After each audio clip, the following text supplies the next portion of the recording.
Du président américain en Asie, étape qui sera très surveillée jeudi, jour de sa rencontre avec le président chinois en Corée du Sud. Il sera question de guerre commerciale. Peut-être sera-t-il aussi question du délicat sujet de Taïwan. Bonsoir Mathieu Jolivet. Bonsoir Erwan. Il se trouve que des bombardiers ont tout récemment volé près de Taïwan en formation de combat.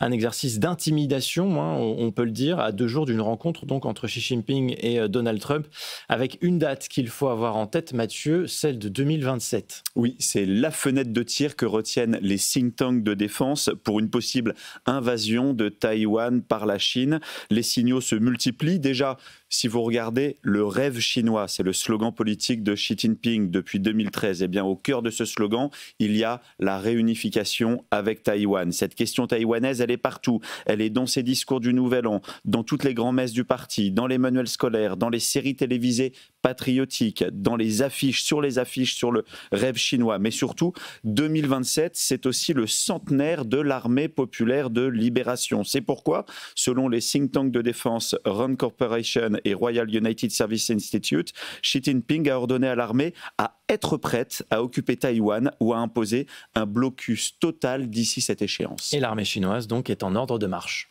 Ça, c'est un autre signal, la montée en puissance vertigineuse de l'armée populaire chinoise depuis 10 ans. Le budget militaire a bondi de plus de 55%. C'est désormais la deuxième puissance militaire au monde, juste derrière les États-Unis. Il y a 2 millions de soldats actifs avec une réorganisation profonde. La priorité est désormais donnée aux troupes amphibies et aéroportées, tout ce qui serait décisif en cas d'opération sur Taïwan. La Chine qui produit des missiles balistiques qui sont capables de saturer la défense taïwanaise. Cette perspective de 2027, elle a été confirmée par l'amiral américain John Aquilino, qui commande l'Indo-Pacifique et qui, en mars 2024, devant le Congrès américain, affirmait que Xi Jinping se tenait prêt à envahir Taïwan d'ici 2027. Et pour se préparer à un tel conflit, Mathieu, la Chine se tourne vers la Russie. Oui, ce que la Russie apprend sur le terrain en Ukraine, elle l'enseigne à la Chine. C'est ce qu'on apprend du groupe d'activistes Black Moon, qui s'est procuré 800 pages de contrats et annexes entre Pékin et Moscou. On y apprend que les pentes sur le rivage taïwanais limitent l'option d'une attaque par la mer. La solution privilégiée serait la prise d'aérodromes. Elle pourrait permettre l'afflux de troupes par voie aérienne. Les spécialistes russes entraîneraient en ce moment les forces spéciales chinoises à s'infiltrer discrètement dans les îles avec des parachutes de type Dalnoliot qui sont capables de porter des charges lourdes.